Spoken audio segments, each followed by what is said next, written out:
All right, we shall get started. So good afternoon, ladies and gentlemen. My name is Rob Zdrojewski, and I am a middle school technology teacher in Buffalo, New York.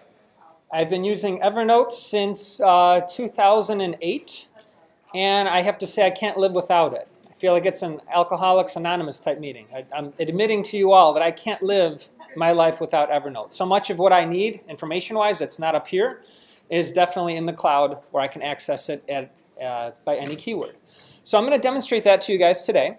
I teach middle school, as I said, technology, Amherst Middle School. I teach green screen video production, screencasting. We use Evernote, of course, Google Docs, Edmodo. A lot of the things that you'll see mentioned on my 4 presentations here at ISTE this year. So if you haven't, if you just walked in, if you haven't seen this yet, I'd like you to take yourself to my blog, robztraining.com, and look for the link, which is right here, to the Evernote workshop. And I have my presentation outline all arranged nice and orderly here for you. I'm going to go through it kind of quick, but I have a lot of hyperlinks in there for you, especially towards the bottom there, where you can explore a little bit deeper either now or after the fact too. And just so you know, the reason why you see me in the, well, kind of see me in the corner there, I'm recording this using a screencasting software called Camtasia Studio. And I have copies of that, Camtasia for Mac, Camtasia for Windows, and Snagit to give away as prizes at the end of this session too. So make sure you don't sneak out the door until you get the chance to win our special prizes for today.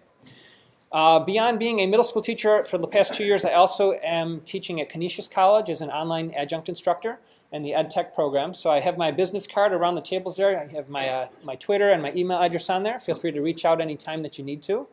And there's probably an Edmodo card there too. I'm a big heavy user of Edmodo as well as Evernote, the 2 E's, to organize and arrange my personal life and my school life. So by a show of hands out there, how many of you are Evernote users? All right, good. Has anybody never used Evernote before in the audience? Okay, about 15% or so. How about how many people use their phone as their primary way of getting on Evernote? How many use the website, the web version? And how many have it installed, the software installed on a Windows or a Mac? All right, so it looks like the majority have the software. I have to tell you, if you have the software installed, you are going to get the best experience because you'll have the most amount of features and quickest access.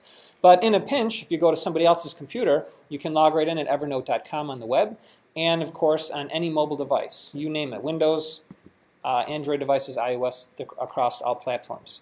So let's dig in here to my outline, see where we're starting. We got our questions out of the way here, and as I said, personal and professional use. How many people would say, by a show of hands, you use it more for personal life stuff, like things in your world that are not related to school? Okay, so it looks like the majority here would say that they use it for school-related uses. This is great for teacher-to-teacher planning. I use it to share out documents that I'm drafting up. Kind of use it along with Google Docs, because now Google Docs has really become a popular thing in our school. But Evernote has been around a little bit longer, and I've been using that to kind of type notes on the airplane on the way here. Just any time that I need to capture notes, I like the many different ways you can do it with Evernote. I call it the 9 different ways you'll see here, as compared to maybe the fewer ways to do it in Google Docs. That's more for text-based stuff. All right, so we covered that already, covered across smartphones, tablets, laptops, desktops, you name it. So taking a flavor of education-based here of using Evernote, I have a video introduction here from YouTube, from the Montclair Kimberly Academy. Anybody here from that school by chance? No? Okay. I thought this was a good way to start out, a minute-and-a-half overview of how it's being used kind of right at an enterprise level, because schools now can purchase Evernote accounts for students and teachers at, I believe, half the price, which is called Evernote Premium. Instead of it being $5 a month, it's $2.50 a month. The reason why that does make sense also then is when a student graduates the school system, they keep that Evernote account. It's not tied to being owned by the school, unlike a Google Apps account, which is owned by the school. So it's owned by the individual student or teacher, so if they move off elsewhere, off of your campus, they still have all their information and they take it with them. So let's take a look at this. Students think in a 21st century environment. Kids aren't sitting down with books and tabbing pages and taking traditional note cards the way they used to. They're looking at videos. They are pulling from research databases. They're pulling from internet websites. Our one-to-one program, we've given every student a MacBook computer. We use Evernote as the main tool in my social studies class. One, you can use it for just taking notes in class. And I use it for a really big group collaborated project. Well, I like that I can bring Word documents and PowerPoints and such into it. If I can have everything in one place where it's indexed and I can search for it, it'd be so much more organized and it would really help me as a student. To teach students Evernote, it's just like watching a kid get on a bike. The light bulb just went off. And I try to kind of teach my friends about it, and they liked it too when they used it. Because they didn't get that with the paper, but they all of a sudden got it when they saw it in a notebook form on a computer. I just draw it, and then I take a picture, and we have a shared notebook, and so all the kids can just access that day's class notes right then and there without having to do any work. When we showed them that feature, there was an audible gasp in the room. So I knew by then it had kind of caught on. I use it in every class now. I'm using it in English, social studies, science, Spanish, performance ensemble. I actually use it for tech leadership too. Basically everything I can. It's not a new tool to them, it's just a different way of using a tool that they already have. We work with Evernote. Since many of you already said that you are existing users of Evernote, I don't really have to sell you the sales pitch that, you know, on your phone you have the Notes app, the built-in Notes app if you have an Apple iPhone. A lot of people I see using that, I instantly tell them, you know, you could be using Evernote. And they're like, why would I use that? Well, if you put it there, your information is stored in the cloud. Well, Apple lets us do that. It's the Apple iCloud. Yes, I know, but it works across platforms. The Apple piece only works on Apple devices. And there's usually a way to have that conversation with someone to get them to try it. And then you talk to them months or weeks later. How many people have had this experience where they come up and say, that's the best app you ever told me. I use it for this, I use it for that. If you've ever seen that happen, it's really great to see that. And in a room full of people that use it already, I guess I don't even have to say that. But it's the kind of thing that you mentioned to your neighbors, your relatives, your family members, and students and fellow teachers too. And it's one of those really great apps that you use. Another video I want to start us with here too. Let's make sure it loads up okay. This one here is about a 50-second overview. For those that have, probably 20% in the room that haven't used Evernote, in 1 minute or less, if you had to give someone a summary, I like to feature this one. Hi, so I use welcome this to in a lot of Evernote. fresh development. Evernote is a way to capture all your experiences and access them from anywhere. Type a note, store documents, record audio, capture a photograph, or any other moment you want to remember. Evernote saves and synchronizes your digital life across all your devices. No matter where you are, Evernote is with you. Use it to stay more organized. Plan your next trip. Design and manage a project. Clear your paper clutter. Capture a moment, and always find what you need. Life is full of experiences, and Evernote helps you capture, manage, and remember them all. So what we learned from that video is it's more than just text. We can take pictures of things, we can record audio pieces, we can do all of those things within a note. So there's more than just text-based note-taking. And if you've ever seen a junk drawer, how many people would say in their house they have something that looks like this? When this picture loads up, you'll see. I call this the place where you go where you need something. And if this exists in your house somewhere, you know that, well, when I need tape, I know where to go, right? When I need batteries, I know to go to that drawer. When I need a Sharpie, I know to go to that drawer. So for me, the analogy I'm making here is this is what Evernote is digitally for me. It's a place where I store lots of stuff that I don't know when I'm going to need it, but I know that somewhere down the road I probably will. And I don't want to have it stored in this drawer and that cabinet and there, here and there and everywhere. It's just one single consolidated place. And because it's digital information, it's with me anywhere that I go, on whatever device I happen to have with me. So the digital junk drawer example, which a lot of us can relate to that, I think is good to set the mindset of what Evernote can do. It's the place where you go because you know the thing you need is probably in there someplace. But unlike the real drawer, the physical drawer, you have to move stuff around. With Evernote, you can just search by any keyword. And I have a lot of case studies here that we're going to cover coming right up here. So I thought to myself when I was writing up my outline, let's go like in the last week, how have I used Evernote? Both as a teacher, we just wrapped up in New York State. I had students up to last week Tuesday, and Thursday was our last day being in school.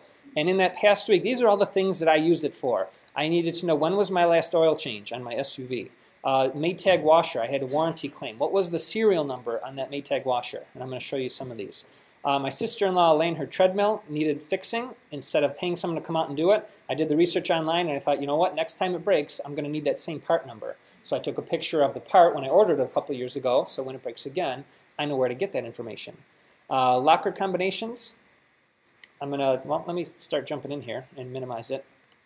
This just happened last week. Student said, because I don't know if you've had this, but a student the whole year said, oh yeah, I left my locker locked, but they didn't have it through both pieces of the metal. It was just through the one. So they just open and close it. And it was, I thought it was locked. The locker was never locked. So he goes, what's my locker combination? I said, you don't know that after 180 days of school? He goes, yeah, I locked it in September. I just left it looking like it was locked.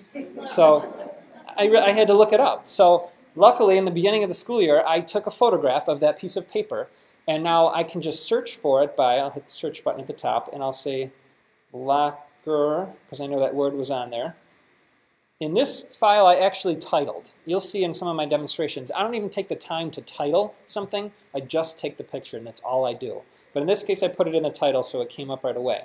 And so there's the image of the locker combinations, and it was, I think it was Charlie. So I can look up, there's Charlie, there's his combination, and that information is at my fingertips. Didn't have to go in a file cabinet somewhere or which drawer of my desk that I put it in. That information is there and ready to go. So there's one case study. Switch this back over here. What else do I have here from last week? Oh, looking for a future trip I'm taking. What's my Southwest Rapid Rewards number? That is those kinds of numbers and things like that, you're never going to memorize that in your head, right? So I take a picture of it when the mail comes, and my wife will vouch for this too. I have my phone with me when I open the mail every day.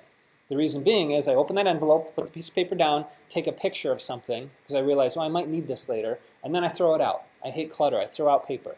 And then now I can just search for it by typing in anything I know about the name. So Southwest. If I put that in, I'm probably going to get many results from a variety of things, past flights and whatnot, but eventually I'll get, this was a while back, and notice it arranges it chronologically. There's the card itself that I needed to get.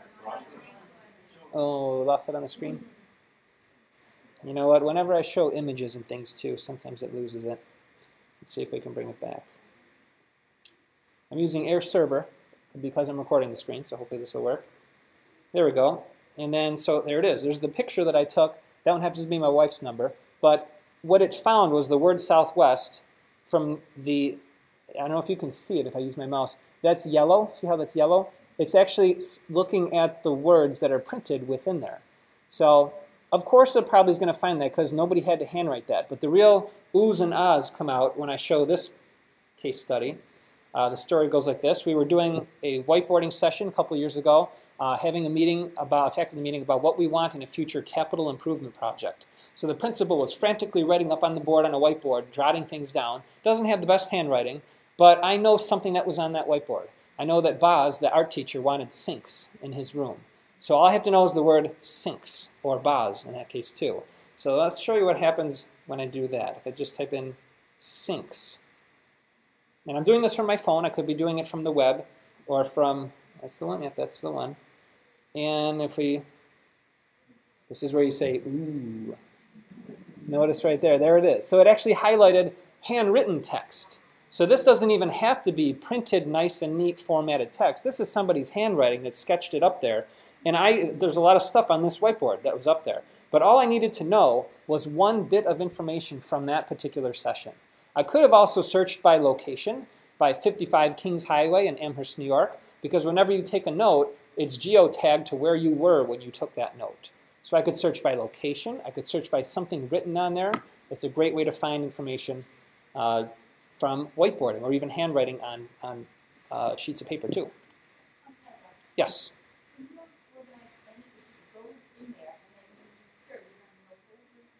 That's right. I started out tagging things and titling them and making separate notebooks for things.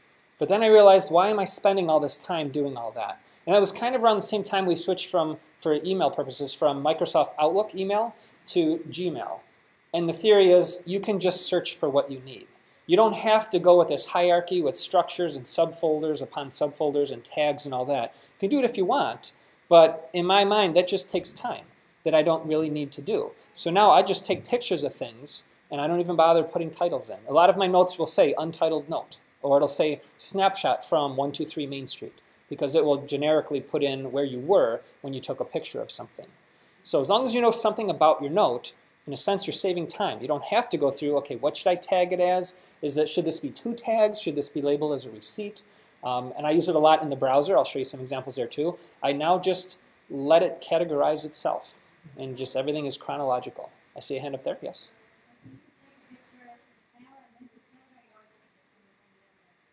I take it within the Evernote app, but you could take it with just the general camera app with your device and then import it. You can turn that feature off. I believe by default it will put it in 2 places. Yeah, I was getting sick of that because like I have Evernote open, take my picture in there, but then I'm seeing them also in the camera roll, and I didn't want them there also. So that is a setting which I think is on by default. So if we go to settings, and if anybody knows where that is, go ahead and shout it out. But I think general. There we go. You got it. And then the first one, right?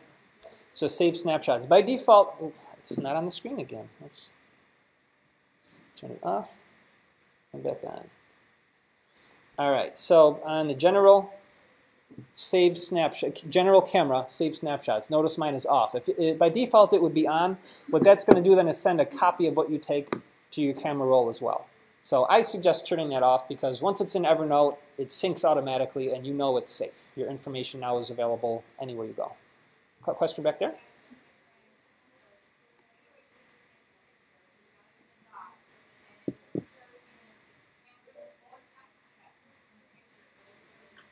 That's correct. Yep. Question here?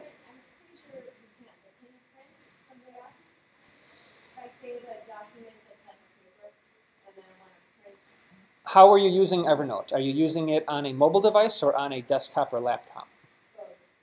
I know it can be done from a desktop or laptop because I do that myself all the time.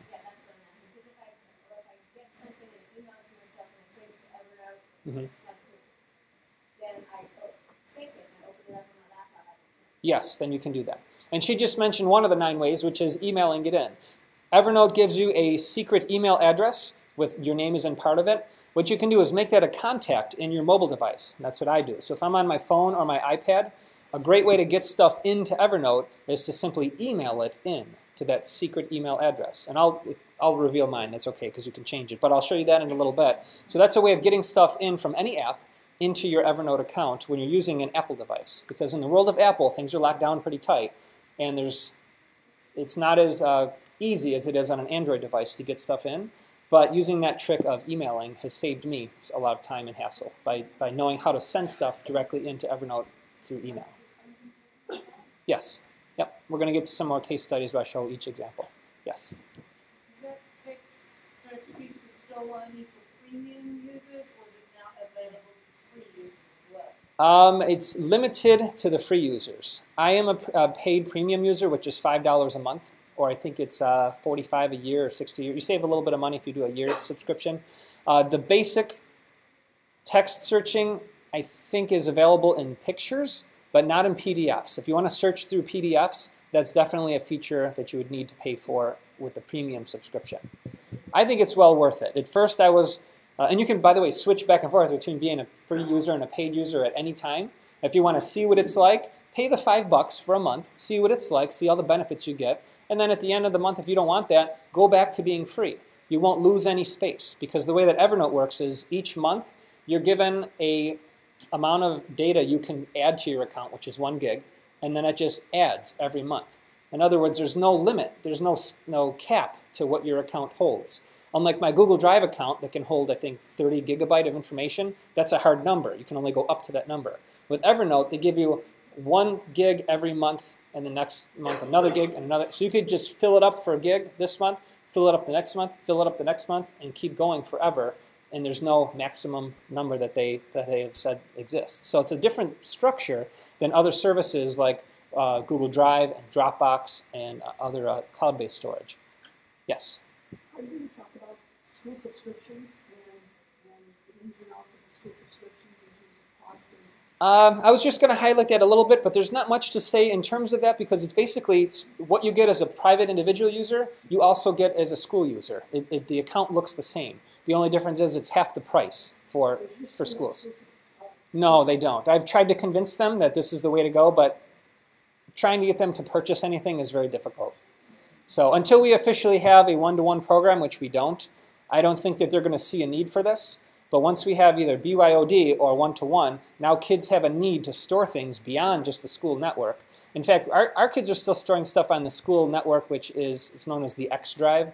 They get 250 megabytes of storage, which I could fill it up with a one email attachment. So that's nothing. But we're moving now to Google Drive, as we're a Google Apps school. But I keep telling them that, Evernote does a lot of things too that we should be looking at that, and you get the accounts for half price. And I like the fact that they transfer out after they graduate 12th grade. It stays with them. So it really is a good place to build a digital portfolio for your kids. Some might argue that so is Google Drive, because that can stay with the child afterwards too. But I think Evernote's really perfected the, your school pays for it, but you, the student, own the account. Whereas with Google, it's owned by the school until the school decides what they're going to do with it. So I was just going to highlight that aspect of it, that it's just half. But if there's other things specifically, let me know, and towards the end we can dig into that too. All right, back to my outline here, and we have the 9 types of notes. All right, we're going to jump into that. So first off is the most basic, which is just a text note. I have in my table here some sample notes that I've made publicly available. So when you click on them, you'll see you can take a note. They're all private by default. So that's the default. But you can go in and make a note public. And once you do, they give you a URL that can be shared out with anyone in the world. So this is what it looks like when you share a note with somebody. And the use case in this case was we had our school librarian was retiring, and I was asked to say a little bit about her. So as I was the passenger in a vehicle, I was thinking, well, now's a good time to write up my outline. So I pulled out my phone. As you can see, I created this outline here, and I used the bullet feature to kind of organize into 4 main topics that I was talking about. And that probably 30-minute car ride for me was productive because I was able to get this done without needing a full-size keyboard and typing everything. I was just able to use my thumbs and type out a little note. So I look at Evernote as being a way that you can use those pockets of time that you find to take notes and have something that you don't have to worry about where it's being stored, because it automatically goes up to your account. When I get home and I transfer to this laptop, now I can open it here and continue on with it. I don't have to use my thumbs anymore to type on it. So that's an example of a purely simple note that would be a text note. How we make that now is quite simple. You can see across the top, I've arranged mine. I believe you can arrange which ones are, you have controls over what you see here when you're a premium user. So towards the top I have all the shortcut buttons that I commonly use. The first one being text. Type in your note, and it'll autocorrect things too, so it knows that ISTE should be capital. So this is my ISTE note taking. I'll simply hit save, and now it is saved as an untitled note. All I would have to know on later on is, well, where was I when I took this note? What did I take in Atlanta, Georgia? And I'd be able to see that note would be one of the choices that comes up. Or I could search the word ISTE. If I did that, you'd probably see a lot of stuff because I have a lot of notes where somehow that's in there. So I search for ISTE, and we're looking at right now the thumbnail image view. There's the note I just took. Going down chronologically, here's all the other stuff that I have related to this. What I like, though, is the options to switch over to the other view, which is snippets. And in the snippets, it actually shows you some of the information that's in there. This can be helpful, especially if you have images like this. That happens to be, I think I took that one on the web. I had my checklist before I left, things I wanted to make sure I brought with me. So that's one of the types of notes is checklist notes. Some web-based articles that I grabbed online that were covered with it. My SLO, for some reason, oh, I know why, because in my student learning objective, by the way, that's a New York State Common Core thing for teacher evaluation. In there, I probably put, I'm a presenter at ISTE this year, so it found that in that multiple page PDF, and it brought that up. So you can see it really can look deeply into your notes to find something, to find whatever you're looking for. All right, so that's the text note, most basic of them all. I showed you a checkbox list. What that looks like is I'm going to switch over now to another way to look at Evernote, which is through the installed software. In this case, it's installed on a Mac. And one of the really cool things that they do is they make Evernote fit the platform that you're on. This would look a lot different if I was on a Windows laptop as compared to the Mac. They kind of take advantage of whatever design characteristics exist on the platform rather than making them all look exactly the same across all platforms. So in this case here, I can create a new note in General Notebook. I'll call this one my ISTE 5 p.m. demo. And to show you the checklists, notice we have our toolbar right across the top. Just click the button and I can type in my item 1, enter item 2, and so forth. Let's say though, along with this though, I wanted to include a web link. I'll grab the link to something, copy that, switch back over, and paste that in. So a note can have a variety of things in them. Sometimes my notes have text along with the checkboxes, along with a picture, along with a PowerPoint file, along with a PDF. So you're not limited to just putting certain content in a note. A note is fair game. It's a canvas where you could put in any kinds of content that you would like. And most people will start out small and just use it for text only, which is fine. But when you start looking at ways to use the camera feature, which I'm going to demonstrate with some business card scanning, it's a really great way then to declutter your life and get rid of papers and forms that you know you'll need somewhere down the road, you're just not sure when, as you'll see in some of my examples here. So I showed you the whiteboard handwriting with the blinds. Oil change. I put this actually in my description for this workshop today. So many times we're wondering, like, when was the last time I got that oil change? Well, what I know is the place I go is called Delta Sonic. We have those up in Buffalo by us. So all I have to do for that now is search the word Delta. But there's other things in this world that have Delta in it, right? Like Delta Airlines. So I have, I did the wrong thing. Let me do it again. Delta Space. All right, so I have, I'll use my arrow here to point. We have the Delta Airlines listing come up here. I have something with my independent health, that's my health insurance form. I think, oh, Delta is the name of the dentist provider that we use also. And then here's the one I'm looking for with oil change. So the reason why I featured that one is just a word like Delta has so many different meanings in your personal world inside of Evernote. But because it arranges things chronologically by default, that helps you define what it is you're looking for. In this case, I know that I'm looking for the last time I got an oil change, which was a couple months ago. And if I can zoom in here, and you'll see, in the logo up top is Delta there. Also at the top of the page, it's in yellow there. And look at the title of my note. I did not bother taking the time to tag this as automobiles. I didn't put in the title oil change at the top. All I simply did was take a picture of that document. So let's do a picture of a document and show you how great this is. It looks like a black and white picture, right? Well, this is actually a colored picture. We're going to take a picture of this document here. So let's say this is something that I opened from the mailbox and I wanted to save that information, but I don't really want to hold on to the paper. We're going to launch our Evernote app. It'll leave off where you last left off, so you kind of get back to the home screen.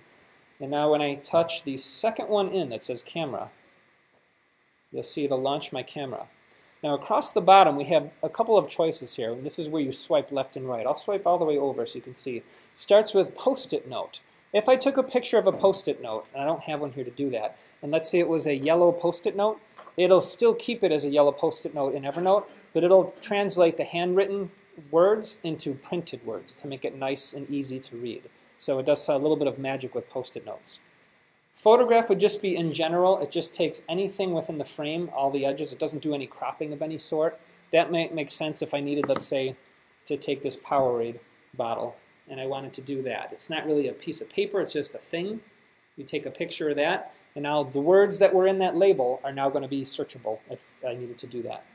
The one I use the most is this one, Document. And notice when I swiped over, it kind of gave us a border, a four-sided border around there. What it's going to do, you need a good contrast though. I'm on a white piece of paper on a white table is not good. So let's see if we can get a, I'll do the business. Well, yeah, I can use a chair. That's a good idea. I want to save the business card for the next one. So I have a black chair and I have that. So if I go like this, take the picture, and you don't even have to worry if you're a little bit shaky, because what it does is it takes a long picture and then pulls it together. And there's the document cropped automatically without the chair being seen on there. So it automatically looked for contrasting colors. That's why I make sure if you got a white sheet of paper, you're on a darker background. And it crops it automatically for you. In this case, it keeps it color. The little arrow there was colored. And that's what it looks like. So that's how you take a note like that. The next one I want to do, though, which is a very common one for me, is business cards. I don't like holding on to these because I don't know when I need it, where am I going to go look for it? What drawer is it in? What pocket did I put it in? This way I take the card as soon as it's given to me, launch the camera again, and we're going to swipe over now to the last choice, which says business card. Notice we have a moving rectangle that says locating card. What I do is I get it close, and if it doesn't lock on automatically, I'll hit the button. In some cases it will, and sometimes it won't. It depends on the color of the card. Looks like it's not. So I'll press the button. It'll illuminate, take the shot, and now it cropped it automatically. But it did some other things too. If you have your LinkedIn account connected, which I don't believe I do, I didn't set that up there, it'll pull information into LinkedIn, and it'll see if you know this person through LinkedIn, and if not, it'll make that suggestion. So that some people think it's a little creepy because it's a lot of information it does. But if you want to use that feature, you can. If not, notice what it did is it took the common pieces that it found, like first name, last name, a title of the person, their email address, and a phone number, and it automatically categorized that. So that pulled it in, and now that's in the Evernote app. It's not in the Apple contacts, though. And that's usually the question that comes up. It says only internal within the Evernote app. So if I was searching for that information, I can't go to my contacts list on my phone. I have to go into Evernote for it. This is what's called sandboxing. All the information is stored within one particular app only. Question right here? I don't believe that there is. You know, I can email it to myself, scan on the card, or done. I don't believe so. It's going to store it right within. And notice, too, it also put in business card. So it titled it for me automatically. It's the business card of that person. So when you go back into it, you have your general information. And from here, I guess I could place a phone call from there. I could send an instant message. I could email. Maybe we can import it through there.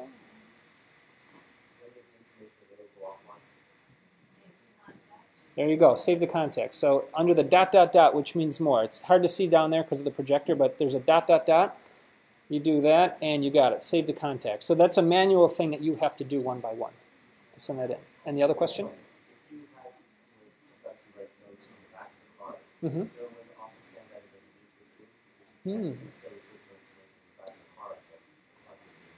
Good point. What I would do instead then is, instead of using the business card feature, I'd scan it over to document. And I would do document on one side, and then I would turn it over, take a picture, imagine something was written there, take a picture of that. And now in the bottom, if you guys can see it kind of right there, that's where it shows me the previews of what I just took. It didn't crop it because I had two things here that it saw were white. It didn't see one solid white thing. But normally it would crop those, and then I could have the front of the card and the back of the card. So instead of using the business card feature, use the, yeah, that's okay, we'll cancel that. Use the document feature instead. All right, I have more demonstrations here because we have more of our 9 types. We have business card, document scanner. All right, so I used to use this. Before I received an iPhone 5, which has a very good camera on it and can get really fine-grained text nice and crisply, I used to have a document scanner that would sit on my desk, and it was a double-sided scanner. So you could put in a stack of pages up to 20 pages thick, and it will pull them through one by one, read the front and back, front and back, front and back, and it would pull that through. So in this particular example from 2011, when I used to use this, this is a PDF document that's quite lengthy, and instead of using my phone to take pictures, that would take a while to do, the document scanner was a easier way to do it. Not cheap. They start at about $200, but if you're a person that uses a lot of packets of paper and you plan on digitizing things, you might invest in a document scanner. There's a lot of different ones out there. If you go to evernote.com, which it's not going to right now, they have suggestions of which ones they recommend for it. There's one by Fujitsu, by Canon. There's one called the Snap Scanner. They have a lot of recommendations there. So I don't use that feature anymore because it's more convenient for me to just use my phone. But I would recommend it if you have thick papers or things you really want to turn into digital information. So that's the document scanner. Audio from a presentation. I was sitting in a presentation. I thought, you know what, this is really good what the speaker's saying. I want to capture this. Sometimes you get these QuickTime Player messages there. But this is from a conference I was at in West Seneca, and I just hit record, and I was able to capture that.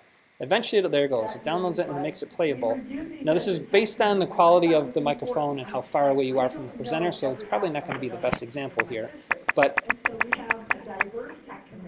Yeah, through the house speakers it doesn't play too well. But for my phone it sounds perfectly fine. I can listen at a moment's notice, and I could also take typed notes at the same time, and I could throw in pictures that I was taking of the session. So now you have one place where you can throw all of that digital content.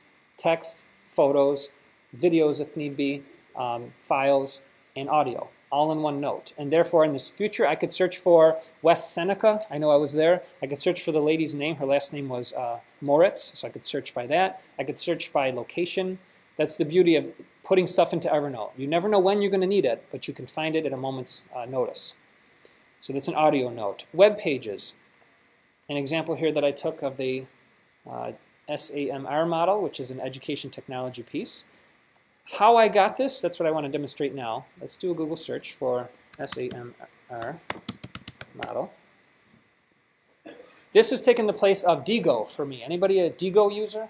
Or at least know what Digo is?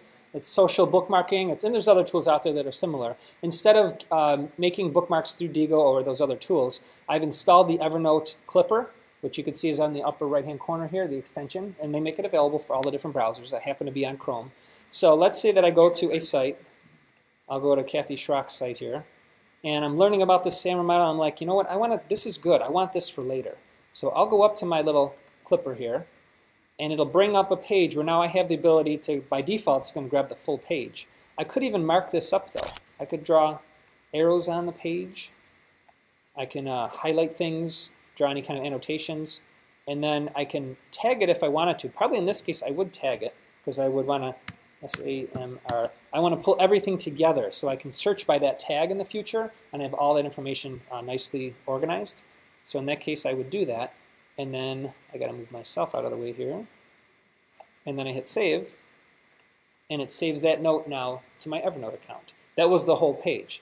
A common use for me doing this really is receipts. I buy a lot. How many people buy stuff online? Right, you buy stuff on Amazon, you go to all different places and buy stuff. To save those receipts, I just simply clip them. By hitting Evernote, it sends it to Evernote. And Evernote is so intelligent, it will recognize there's money amounts mentioned in there. There's maybe the word Visa card mentioned. It tags it as a receipt. So I can go into my account and just look under receipts, under that tag, and all my receipts from the past show up. So it has some smart categorizing by looking for information like $signs to know that it is that. But maybe we get a little bit more, I have my students do this, where you don't want the whole page. We just want to find certain key words here, certain phrases. Let's say that particular sentence I think is really good related to the SAMR model. I can highlight it, right click, and I should have, maybe not. Highlight some text, right click. I don't know why it's not working now. Normally it works for me. Maybe it's because I'm recording at the same time. But you can right-click and you'll have a right-click shortcut that says Send to Evernote. And it'll send just that piece to Evernote. I have my students do that when we're doing our ultimate bedroom design project. They get a pretend $30,000 and they have to use digital tools like Google Docs and a spreadsheet and surveys and show how they would spend the money. Part of that is show me what you would buy with your $30,000. So go to a site like Amazon or IKEA and clip stuff to your Evernote notebook. And in the end, they arrange that Evernote notebook and say, you know what, I didn't need this bed, but I do want these pillows. And they arrange it, and then they turn it into a publicly shared notebook that they put on the website, on our, we use Edmodo. They put on Edmodo for all the other kids to see. So now creating Evernote notebooks, which are public, are a great way to brainstorm as a group. And all the students now are looking and saying, hey, that's cool. I didn't realize a chocolate fountain machine is available for $200. I'm going to get one of those now. And it helps with doing group brainstorming by creating Evernote notebooks. And to show you how to make an Evernote notebook, the best way to do it is from the software itself. You would be able to go to Notebooks on the left-hand side, and you have New Notebook. And let's say I want to make an ISTE notebook. All right, I have an ISTE notebook that exists. Now when I go to my notes, this should be in that notebook. So it's going to be a matter of dragging. There's a way to do it here too, to send it to. I'm used to using the other one. There we go, General Notebook. So I could say drop that in my ISTE notebook. And then what else should be there? This checklist, that should be there too. So drop that one in the ISTE notebook. And you get the idea. You go through and put them all in there. So now when you have that notebook, it's narrowed down to just the notes that you want to share out. Double click. Just the notes that you want to share out. To make that a public notebook, because remember I said everything is private by default. This is your Evernote world only. To make that public, we click on the universal sign, which means to export, and we say copy the shared URL. That now converts it into a public notebook, and it's copying the link to the clipboard. Takes a few moments to do that because it's changing the access level of those notes. And once it's done, I'm going to be able to open up a new tab and I'll show you what it looks like. That's correct. Yep. And I show kids that. I say if you're going to use Evernote for your personal world and your school world, you want to make sure that when you're sharing stuff out, create a nice little notebook and make that notebook public so that you're not giving people access to your entire notebook. So I'll open up a brand new tab and we'll paste that link. And you'll see, oh, you know what I may have done? I think I did that one note. I didn't want to do that. I want to do the entire notebook. So go to Notebooks. And there's the button right there for it. To export it out and share with individuals. So I could specify individual people, or I could say everybody in the world would be create a public link. And there's the public link. So if we take that link, now our notebook is nice. And this visually, it's almost like Pinteresty like how they do this, where the left-hand side you get to scroll through and see thumbnail images of the things. And assuming I had pictures, you'd see them here, and then you just click on them to see what they look like. And I've had students design beautiful looking notebooks with all the items they would like to purchase for this pretend bedroom project, and students scroll through that list and then they have all the information, including the links to where they got them from. They don't even have to copy and paste the links to the products. If you put in an image in a note, it automatically gives you the link to where that image came from. So there's some pretty advanced features that automatically go in. I feel like I can teach my students in half a period how to capture things into their notebook, and then I can let them run loose for a full couple of days or a week or so, just throwing everything and anything they come across that they might consider. Kind of how brainstorming works, you know, don't judge it in the beginning. Throw it all in your Evernote notebook because it's unlimited in storage. Then filter it down and only pick the things you think make sense for your particular project that you want to go with.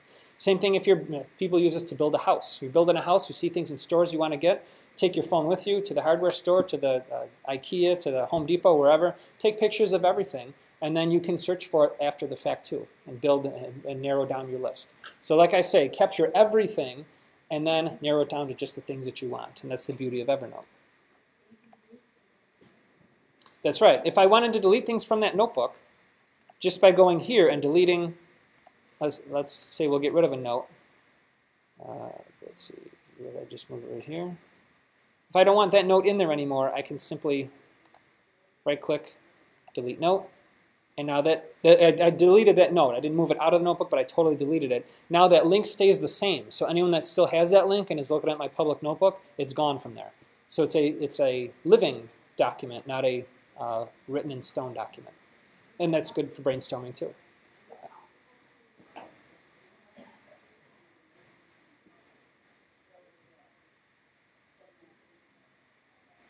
Make a segment, did you say?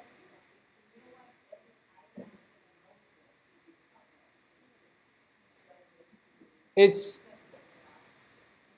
your general notebook is private by default. That's where everything goes, is here in your general notebook. So everything is private there. If you wanted to share selectively things out, you're going to do that step like I just did a few moments ago. New notebook. I have a new notebook. Give it a title. And now throw your notes from your general notebook into that notebook. That's your way of subdividing it out, so you're only sharing out things that you want to share out. All right, so let's go back to our outline and see if I have any other pieces here. Document scanner, audio, web page, send via email. All right, perfect for iPads or iPhones. In this case, let's see if I have in my contacts. If I type in Evernote, notice in my contacts down here, is this, lost it again? Pull it up again. Turn it off, turn it on. Okay. In my contacts, I have one that's listed as Evernote, actually Evernote account. This is a special email address that you will be provided by having it. I'll show you where to find it too. That it's got a bunch of numbers and letters in there. By sending anything to that email address, it'll put it into your Evernote account. So especially helpful for Apple devices. The place that you'll find that is when you are here, account info, and there it is right there. So under account info, you can also access it from the mobile device too, but it will show you your special email address that you can use then to send stuff to. And if you need to change it, I believe there's a way to do that. And you can add it to your address book too. So that's a great way to get stuff into it. I do that all the time to get things to my, I shouldn't have logged out there, but that's okay. We're done with that anyways. That is also in the free one, yep. You will be provided one. I'm going to put my screen back up here so I can show you. All right, so in your Evernote app, if you look under Settings, General, and it's under Evernote email address right at the bottom there. That will reveal for you your special email address that you have. I believe there was a way to change it because I've changed it in the past. Maybe the app looks different now than the last time I changed it, so I'll have to check. Whenever I need help, I always go to Evernote, and they have a very good ticket system. You can submit a ticket with a question. If you're a premium paid user like me, you're guaranteed a response within 24 hours, I believe. If not, they'll write back to you within 2 or 3 days. But that's my way of getting information from them too. If I can't figure it out on my own by Googling it, that method usually works. And you can add it to your contacts. All right, so another case study I had, this is a real interesting one. I had some blood work done, and when I went to the doctor, they were concerned about my B12 levels. So before I went to the appointment, I took a picture of the multivitamin that I take, and that's some really fine text on there. So watch how cool this was when I was in the doctor's office, and I said, I wanted to check out, let's go back here, close. Search for anything that says B12 in it. And by doing that, up comes a picture, hopefully it works here. And by the way, I'm accessing everything from the cloud. None of these notes live on my phone. If I wanted them to, I could. Because I'm a premium user, I could turn on offline notebooks, and it would store the notes directly on my device. Might be good if you're traveling, if you're on a plane or on a subway and you don't have Wi-Fi access or data access, your data could be on your phone directly. But keep in mind, that could potentially take up a lot of space on your phone, so I tend not to do that. So this is taking a while to search. Let me try launching it again here. See if that comes up. I'm not on Wi-Fi either, so in this room we're behind a lot of concrete here.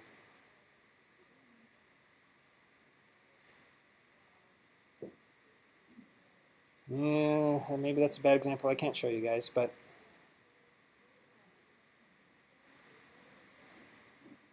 in uppercase and lowercase should not matter, so I'm going to just try lowercase, see if that does make a difference. While we're waiting for that to load, are there any case studies out there that you guys would like to share? Ways that you've used Evernote that you think others should know about because it will help them too? Because that's really where I learn new ways to use it too, is hearing from other people. Yes?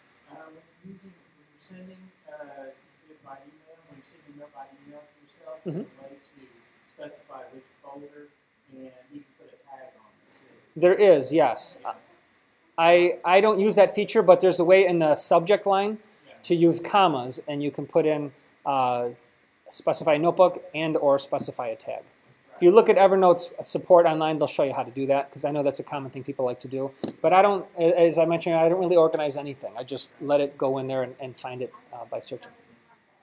You found it? Okay. Yes, I think that's where it'll put like snapshot at 123 Main Street. I think that's where it'll make some assumptions on where you are and the type of note that you took. Or it might say checklist made at 55 Kings Highway. I think that's the feature where it adds that. It won't add specific titles of tags that you have made that you'd have to type in on your own.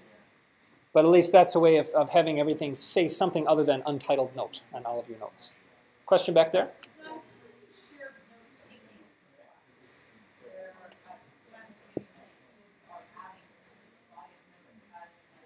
Mm-hmm. I don't know of a way, like that sounds like a Google Docs type of thing. You've seen that feature? That must be a very, I haven't tried that yet. But that would be similar to what I would use Google Docs for. Oh, but that's cool if they have that. And I'm not sure, do you know if that's a paid-only feature or if that's... Well, I know that I paid. Okay. So that I have the account, but then I'm not sure if kids have to also be part of that or not. I have one kid that was like adding to them while I was... You're right. Because you're the owner of that note and you're a premium user, everyone else inherits that same privilege. Yeah, so they... I was able to share that with kids in class that had Evernote on their computers. Okay. And I think the piece that I liked about it was the fast play with their phones. Mm-hmm. They could like run drawing in biology, run drawing diagrams on the thing. Yeah. Take a shot, like because I'm just teaching, so I can't be typing and adding at the same time. Mm-hmm. So they could take pictures of the diagram and toss them into the notes room at the same time.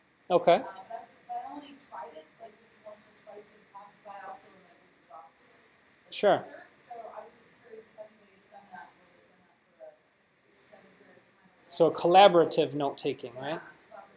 Has anybody tried that feature yet? That must be very new, because I haven't seen too much about that yet.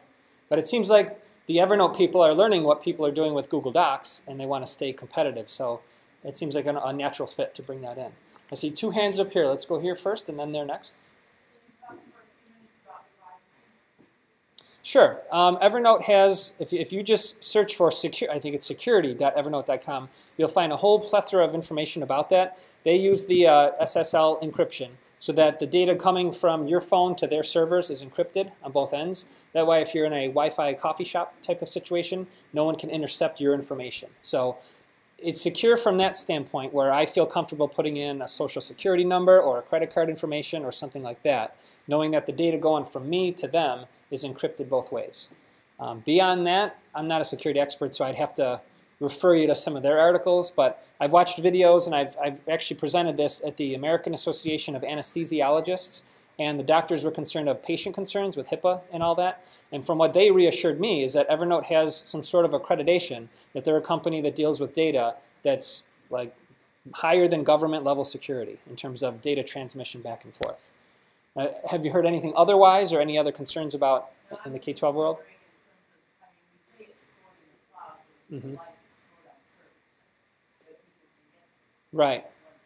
Right, and I have not heard of any security breaches or anything of that nature that Evernote has announced. But I pay attention to their podcast that they release every month or so.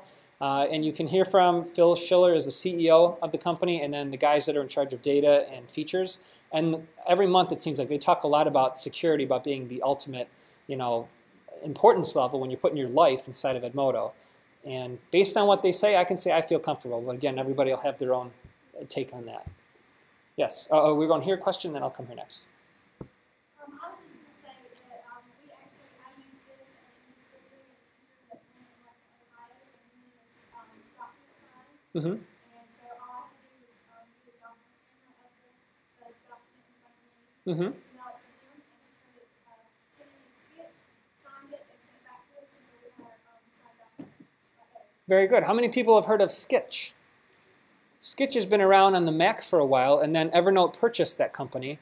And now Sketch is a way to take photographs, and like you said, of documents or other items or web pages and draw on top of them. Just like a little bit ago when I drew that pink arrow on top of it using the web clipper, that's similar to what Sketch can do. So that way you can digitally write on things and they become part of that image. So Sketch is kind of a plugin app that works. It's an iOS app as well that you can use. And all the stuff you create in Sketch, all of your drawings, can automatically be saved into your Evernote account, into actually a folder that says Sketch on it, which can be really convenient because then when you're saying, where was that map I was drawing on top of with the arrows and the bubbles on it, I could just go into my Evernote account and search for it that way.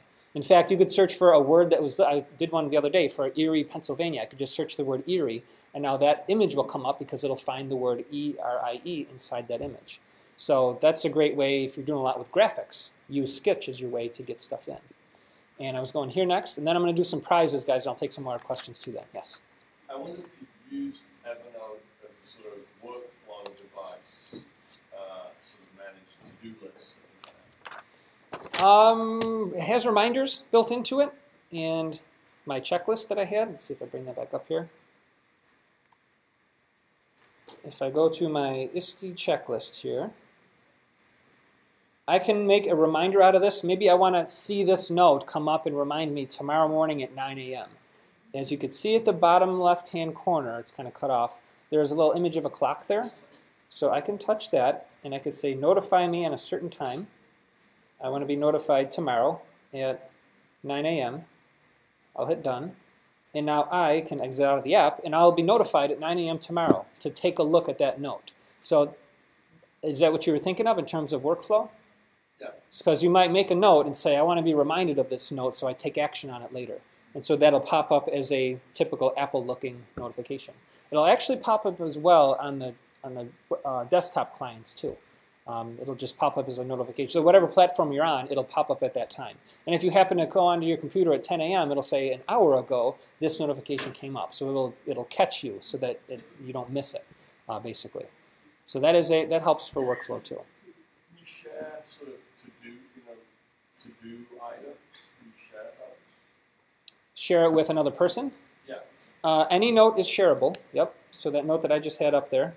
If I wanted to share that one out. It's like the checklist that you have. I know you can check them sort of done. Mm-hmm. That works, that shared. The checks themselves are built in as part of that note. So as long as I share it, like right now I can hit the button that says share right there. I can share this with another individual, and then they could put check mark on it as well. So that would work across multiple people. And I can share it the many different ways here that Apple gives me, as well as copy just the link to it. But I typically share stuff with my wife all the time through, it looks like Eric is somewhere in the room, through iMessage, or they call it messages now. So you can share messages that way through social media or through the typical channels too. And any note is shareable, and any note can be set to have a reminder on it as well, which really opens up a lot of possibilities if that's where you're storing your information.